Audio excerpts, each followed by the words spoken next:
عارفين ليه بناكل قلقاس وقصب في عيد الغطاس؟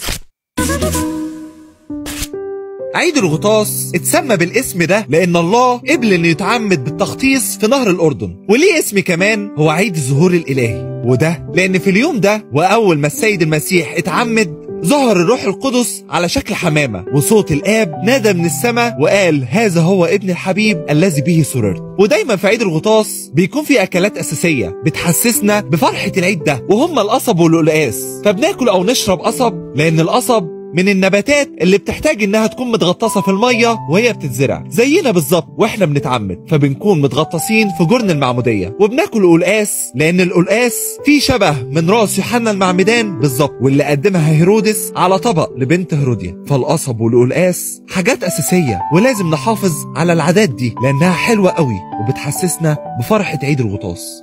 وانت كمان صلي معايا وقول خليني دايما ماشي معاك وقربني منك أكتر، احفظني من أي يأس ممكن يقرب مني، وخليني دايما فرحان بوجودك معايا، وابعد عني كل شر وكل هم وكل تعب.